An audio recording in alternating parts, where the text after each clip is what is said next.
like that movie?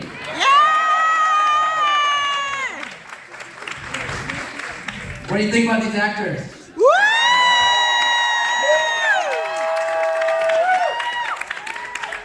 Wow. So first question for you, Benjamin. So you and your brother Peter made this film. Tell us about how you knew ERIKA was the right person for this role. I first want to thank you, Ben, for the question, and also just want to acknowledge ERIKA again for just allowing us all to kind of share in this moment. I appreciate you all for coming out tonight and watching the film. Can we kill the sound on the sound? And before we even kick it off, I just really want to share that my brother, as the writer and director of this film, really intended to we really intended this film as a kind of love letter to our hometown, San Francisco, where we were born and raised. And in a way, you get the sense that there's a bit of nostalgia in the film, and it's a little bit anachronistic. It evokes an era that we remember as kids that may or may not have existed in 2008, back 16 years ago when we shot the film. But was really prescient, really, in terms of what was going on in our community there, especially in the Mission District, with the level of gentrification that was happening and everything else. But, so he's a guy that is trying to explore a lot of different things in the film. And as I mentioned at the beginning, with a particularly focused lens on toxic masculinity, really wanted to explore the idea of what's missing in our society, what helps promote that toxic masculinity, and oftentimes it's the absence of the recognition and the respect that really should be paid and is due to divine feminine energy. And so he was very keenly interested in casting the right person to personify that essence, because really it's the linchpin to the success of the healing that takes place between father and son. So the casting process was quite prolonged to find the right actress, and a number of different phenomenally talented people came through the room. But to my brother's recollection, ERIKA, he knew, like within 60 seconds of her walking into the room, that she was the right person. I was less convinced. And I have to confess, with so many years on, probably in part due to the fact that ERIKA was so not interested in ingratiating herself to me. Part of my vanity as an actor is I wanted her to, be a little more deferential or a little more playful. It was what we call a chemistry read, where two actors get together in a room and they see if there's any kind of vibe that happens. Not necessarily a sexual one, but one where it feels natural. And I certainly felt a vibe from her, but it wasn't what I was hoping for. My brother, however, saw it and realized that she possessed the necessary qualities of strength of character and self-respect and self-healing that's already taken place, and a reluctance to be pushed around by anyone. So in the audition, the acting speaks for itself. She was phenomenal, and so to get her to stay in the room, I said, "So, Ms. Alexander, do you have any questions for us?" And she said, "Nope." And she proceeded to head out the room. I don't know what came over, but I went to block the door. I was like, wait a second. Almost like true to character. And I realized that in and of itself was kind of an act of aggression. And I realized, okay, I gotta check myself. And this is someone who, need not be trifled with. And then I came around to the idea that my brother recognized within the first minute, which was ERIKA is all of that and a bag of chips.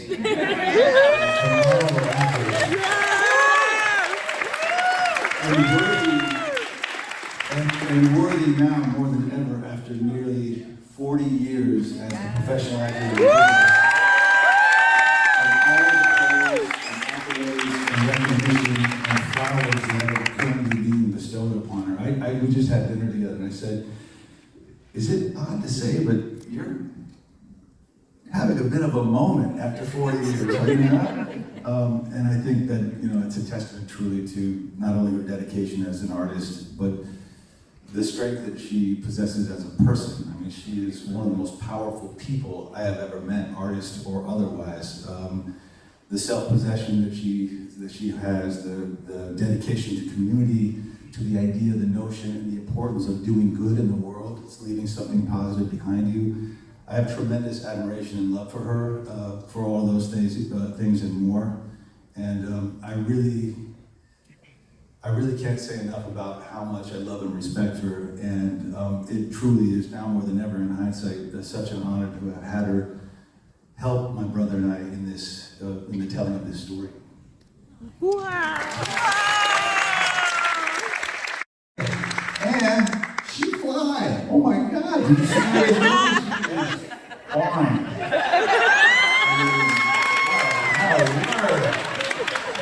God damn, girl. God damn. Erika, Didn't everybody say anything about that? argue with that. Erika, your reaction to Benjamin's words, and also, how does this film make you feel? And what do you think about when you think back to making this film? Well, first of all, my reaction is thank you, because this is one of the flyest men on the planet.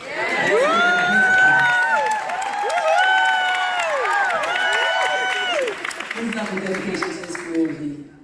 It's the idea of indigenous, the conversation between men and women, between different worlds, dimensions. He says divine femininity coming into our gender as fully realized people. He and his brother are masters of it. And it's very hard to do in a world that really doesn't design itself around those types of things, especially in this industry. And so he needs to be exalted for what he said.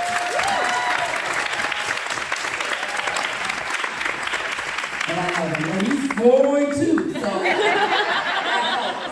he's a fantastic little man, as you've seen through the years, which is no small feat because it's something he was born into, and that's in DNA. How do I think about this film? So I came to do this film just as the 2008 campaign for president was ending.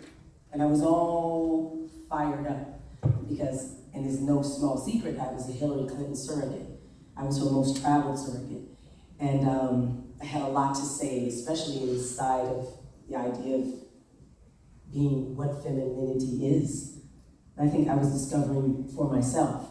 And I was on my high horse, and you get taught to campaign and be a surrogate for someone. You speak to the candidate through your own lens. And at the time, no one had ever asked me to tell my story. I was a tool, not a tool maker. And so I've been used as a tool for other people's stories. But these brothers, Benjamin and Peter, were interested in me personally. And we used to have great conversations off camera. And they saw my passion and my enthusiasm for Hillary. They were decidedly sort of a little more laid back. And I was all fired up. But I thought that they were really, it was instructive for me because they were very open and receptive. You know, they didn't shut me down. They could see that I had passion for it. And so their entire world is full of these types of people. So when you come on set, you get those types of people. For one thing, his wife, Talisa Soto, is one of the finest, most beautiful women in the world. And she's a fantastic actress. She was on there playing a role. You had Jesse, and you had all of these amazing actors, and Jeremy, and these types of things going on. So I kind of walked out of a world that was very about issues, and we need this now, and the pressure of it. It was between Obama, great, historic campaign, and also Hillary, great historic campaign, into a world of very grounded, earthy conversations about spirit. Totally a place I should not have been. I don't know how I got this job. And maybe that's why I got up to walk away. For one thing, they're very intense in a room. And so when you have two wolves licking their chops, because you don't know what they're thinking too. And I've never been a talker. I sort of do what I do, and then I get up and I go. And they kind of know whether they want you or not. And, I can feel their presence, but not many people have the type of, intimate presence that they had. because they wanted to have a conversation that had nothing to do, frankly, with words. And so, whether he says it or not, I think he's being very modest. I think there was a part of him that wanted to get to know me a little better, and I was being withholding. But again, apparently that's who the character was. But I was also in a mindset, I think, that didn't really necessarily know how to be there yet. And I needed to be taught again how to be on the set and be in this different space as Nina. About community and also about homecoming. We'll start with you, Benjamin, and then we'll transition to what is very special coming home to Philly for you, ERIKA. Well, Benjamin, this film was made in San Francisco, your home. Tell us about that, what that felt like for you and your brother to give back to the community by making a film, bringing a film to your community. It's a little paradoxical because by definition of the profession, we are required, and certainly ERIKA is, we are required to become a kind of global citizen. We live wherever the work is. And that work can be in Australia or London or Thailand, which was the case for me in the last 6 months. And so the idea, the notion of home must transform in order to survive. And yet you have this constant tug of nostalgia, really, for the idea of home that you come from. And for some of us that are truly blessed, it's more than an idea, it's an actual place, and it's an actual community that you continue to rely on, even as you make your way through the world as a global citizen. And I've come to learn that ERIKA is one of those blessed people who is afforded the luxury of both. And it's not by gift, really, it's by her own personal work in trying to remain connected to the community that supported her as a very beginning and budding artist. And Philadelphia is that place.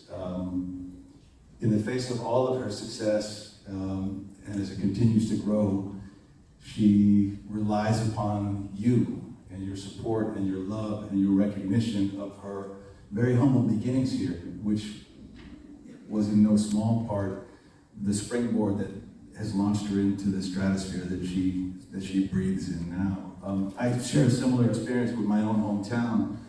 My mother and my sisters and my brother are still in San Francisco proper, and although I haven't lived there for a long, long time, I too feel that kind of spiritual, communal tug and ballast, really, that keeps me in balance with everything I do and with every place that I visit and everywhere I go. It's required. It's a kind of spiritual therapy, really, that I rely upon, and that's very literal too. There's a spiritual community there within the Native community that I grew up in that is thriving and growing in no small part due to the nonprofit work that my brother Peter is involved in.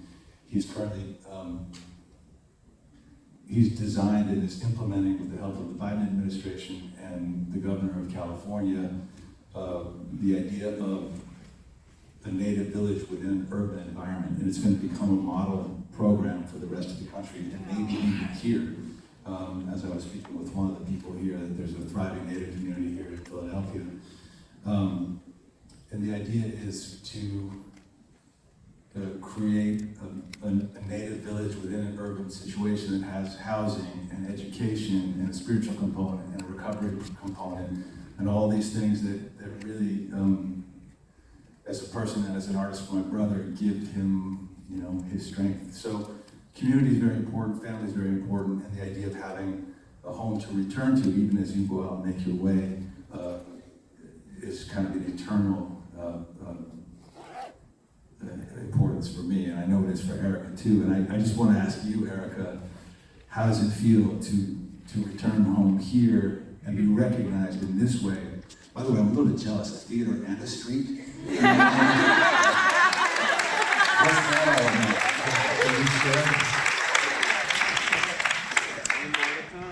It's the best thing in the world. I often tell the story that my parents are 2 orphans, and I spent the first 11 years of my life in a hotel called Starlight off of Route 66 in Flagstaff, Arizona, in the mountains. We were always unmoored, no anchor. Wherever we were was home because we were there. and we depended a lot upon the kindness of strangers.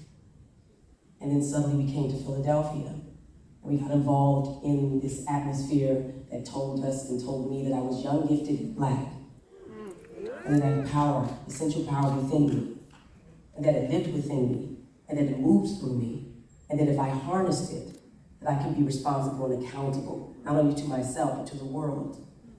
And I got that at Freedom Theater, with the teachers.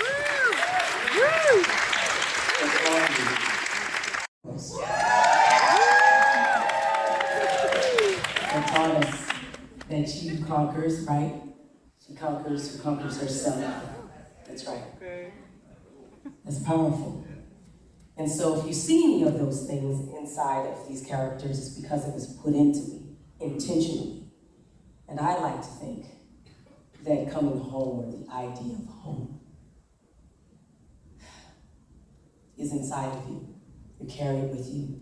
And I just want to say thank you, by the way, to everyone here who's come out to support me, who's sent me good thoughts, who decided that they'd spend their time if they thought of me in prayer and put out a good thought about what I was doing, or said, hey, she's doing some nice things, or nice to see her, or watch that. It really matters, because it's not necessarily about awards, and people look to those types of things. And even I have, expected those things, and they don't come. It's really the fuel and momentum from people. And I think that I am a people's champ. And it's because of you.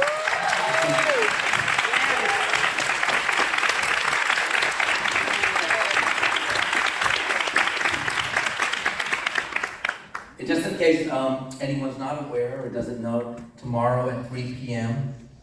There is a street renaming ceremony at Freedom Theater. So everyone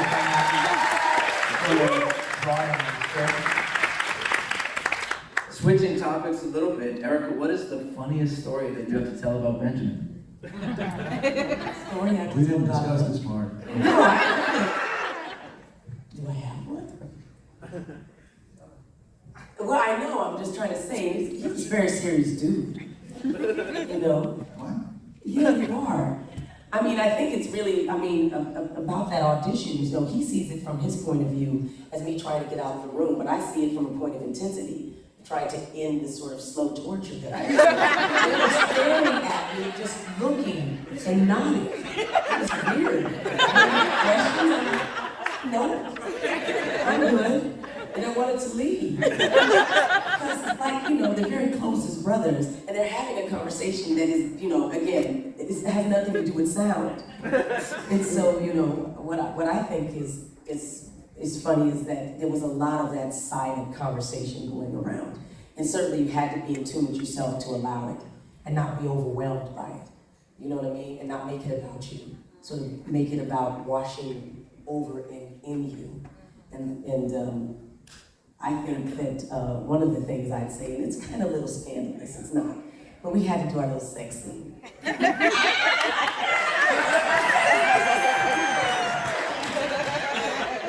And I told the wardrobe person, I said, look, after they got me all lotioned up, I had my little spearmint stuff, I had my mouthwash, I had everything, I'm like washing every crevice. I'm like, look, I want something pretty. So if he peels off my top, the first thing you'll see is this deliciousness.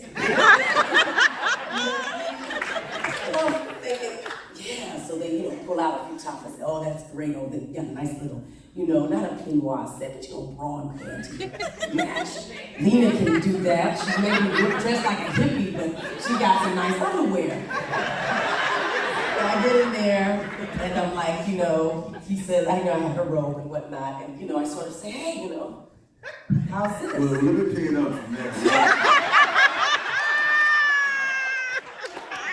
The way it works, actually, is the actor and the costume designer, and they go through their list of what her desires and wishes are, and what the producers and directors share with her in terms of what they're trying to accomplish in the scene. So they've arrived on this, to use her word, rather pretty set of panties. And the next step is to bring it to the filmmaker, my brother, and so we had a closed set meeting, all very respectful, because she is one clearly not to be tribal with. And so in this very private, closed-set meeting between myself, ERIKA, my brother, and Hiro Narita, who was the cinematographer.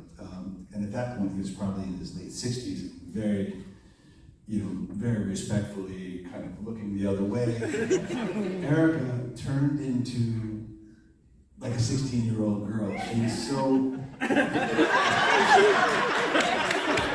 So my brother says, so Erika, what are you in the costume designer thinking? She said, well, I was thinking maybe something like this.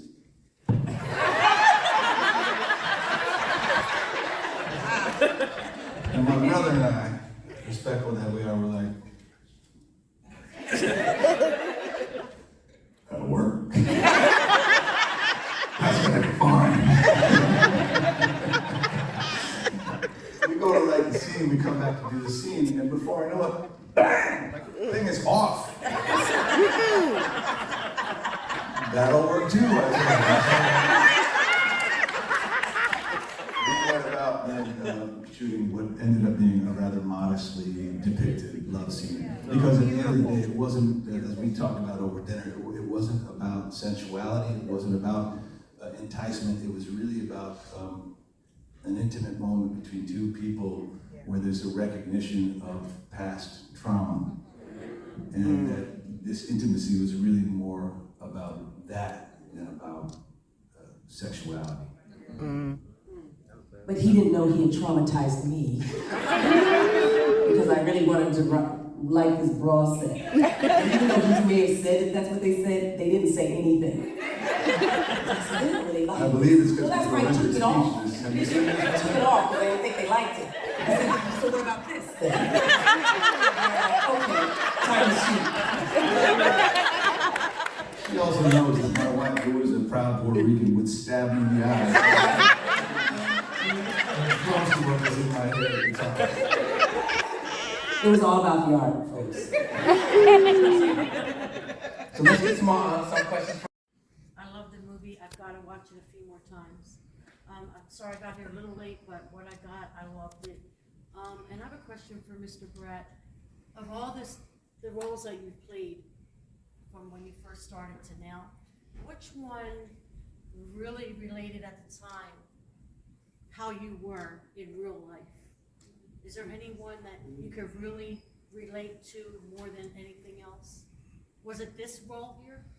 The question is, what role in my career did I relate to most as myself? The reality is, there's not one that stands out, but the truth is, and I know ERIKA can speak to this too, that every portrayal has an aspect of who you are in it, even if it's someone that's completely removed from who you are. And my brother did something quite brilliant here, and it's something that we talk about everything, but the one thing he never shared with me is that part of the construction of who Che is his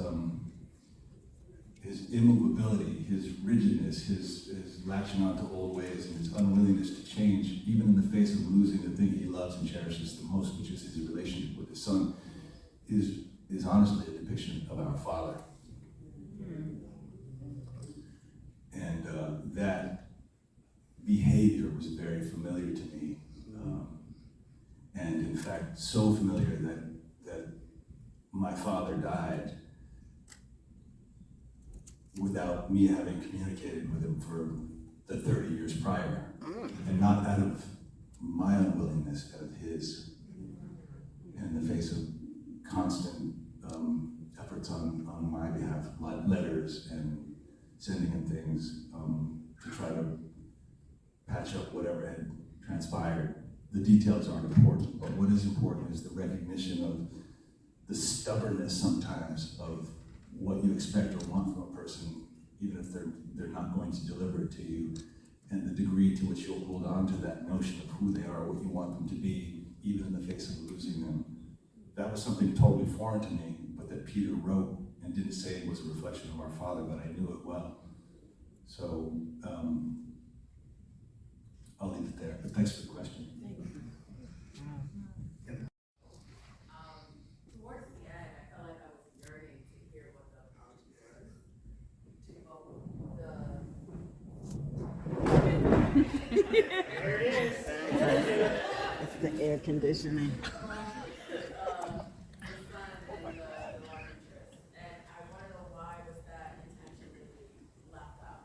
You were yearning to hear what though? I didn't. I'm sorry, I was yearning to hear the apology, both to the love interest and to the son, and I want to know why was that intentionally taken out? Was that more for the audience imagination, or, yeah? The question is, why was the literal apology to both Lena and to the son, why was it left out? Why didn't we see Che actually? It's a great question, in part because life doesn't give you happy endings. And what Peter was intentional about by the end of this particular story, the story goes on as we know, but where he leaves it is that Che is just now beginning the evolution that's been a long time coming. And that evolution can only begin when he comes to terms with the thing he's been denying within himself, which is a recognition that we all possess both female and male energy, and it's okay to be in touch with that, and it's okay to be at peace with that, and it's okay to acknowledge it, even if it's different than the way you see the world. And he comes face to face with Lena in a non-confrontational way. She just is who she is, and in a way she becomes a kind of guide to him. And it's the thing in an unspoken way that leads him to this notion of apology. So when he drives off in the car with this graduation gift, you can surmise that he's on his way down. And what happens, wouldn't that be something to see? But I think the movie in our minds, our individual respective minds, is probably better than anything my brother could come up with. But the evolution begins for him at the end of the film. We'll go back there. Just speak up so everyone can hear you. Thank you. Hi, this is for ERIKA. First of all, thank you so much. You've been a comfort to my life since like pretty much most of it, with me looking at living single with my mom sitting on her floor. I was like, it's a big part of my life forever. So thank you so much for that. Thank you. And also for doing the work. What would you say is your most proud piece of art that you've done, or if you don't have a specific maybe top three, because you put quite a bit out there? Thank you for the question, I appreciate that. What's my, what do I prefer?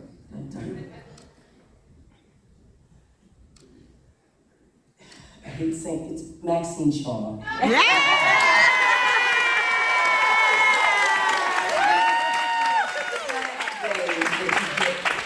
For 5 years to work on a character. You have to understand, it wasn't because of what she was that you saw, it's because of what I had to become to get there. And when I was in the Cosby Show, I didn't think I was funny. I kind of got that role by chance. He made it up in front of me, Mr. Cosby. And I think I was a gift to his wife, frankly, because she saw me in a play off Broadway. And I was told he'd like to do things for her. And she wanted him to see the play with Gloria Foster, who was her best friend. He never saw the play. He said, you should see this play with Gloria, and this little girl. And I was the girl that she was talking about. And I know that because somebody told me that, who knew more of that story than I did. So when I got there, I was kind of a character that had been given to the writers. They didn't create her. He created her in his living room. And they didn't know what to do with Cousin Pam. And so I think that she found a little bit of her footing and when they got Carolina White, who's from Philadelphia, who played Charmaine, and Al Payne, and they gave her a little bit of a posse, because then we could operate outside the dynamic that was the Huxtable dynamic, which was already well-baked. And it was, again, the #1 show in the world, not just in America. So it was hard to come into and suddenly be this girl who was from across the tracks, but then I had to act a certain way, and I couldn't be too, there were a lot of rules that I couldn't cross, and I didn't know how to do it. Plus, I actually didn't understand how to deliver a performance to an audience who was there and 4 cameras. That was difficult, because the camera can't see you and the audience can't see you till that red light turns on. And when that turns on, then you know that, depending on where the cameras are, that they can see you and it's okay to do, or, to perform. And, if you do it before, then they may miss it. So there's a lot of timing going on, and then there's also timing with comedy, which is its own thing. And I didn't think I was written very funny. I didn't think Cousin Pam was written very funny. And again, I didn't even know what funny was. But by the time I got to living single, I had figured it out. And no one was watching me, because they were watching Latifah and Kim Coles and Kim Fields. They were all at the same agency, William Morris, with Yvette Lee Bowser. Shout out to her who wrote the series and was from Philadelphia as well.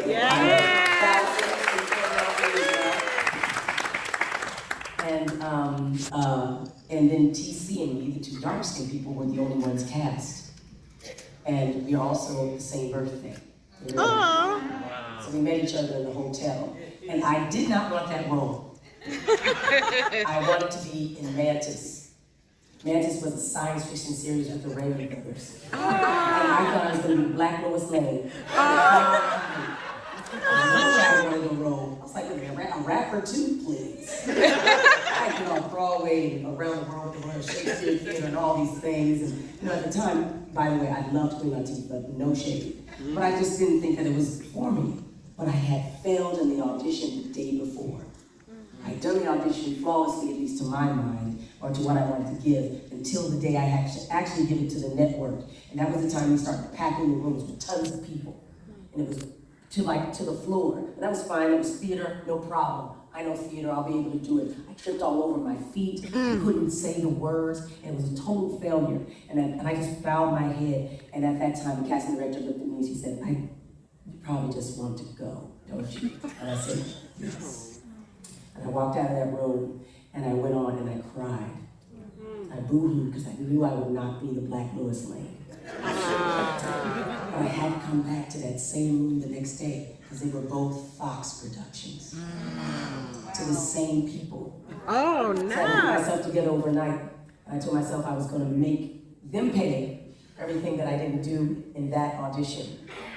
And not thinking about whether I wanted the role or not. I wanted to just redeem myself. And I came in dressed in different clothes, like a lawyer. I had my hair done in those locks. Deborah Hairpay had already done them in Brooklyn. And I got up, and I was Maxine Shaw, and I strutted around that office, 2 feet they gave me to do it. And I got it done. They cast me, and I got the role. And so by the time I got to that stage, all the things that had happened to me, the hairdo you see, is because I had worked with Whoopi Goldberg. She played my mother. That's Jumping Jack Flash. Yeah. Just a more coiffed version of it. I had been near a lawyer. That's Felicia Rashad. I had been in Cecily Tyson, who was the one who told me, don't you ever let anyone tell you what to do with your hair. She was at the hairdresser shop that I was with when they tore out all my hair after the tour, and she told me, and Felicia Rashad goes, go to John Atchison, let him cut your hair and get it healthy again. And he did. And there was Cecily Tyson to give me those type of, and then of course the Girls High instructors and the Freedom's Theater instructors and my own mother and just my whole training. And by the time I got here, Maxine Shaw was fully baked. I just needed to know how to present her. And because no one was looking at me, I was able to do it and figure it out. And so there you see why I like it so much. It's not just because of the character, it's because I knew how to play her. And I was fully realized as a person at 23 years old of how to do it. And the comedic timing I needed was in me, but I needed to time it with the audience and the camera, and that is very hard, but I got it down. That's all.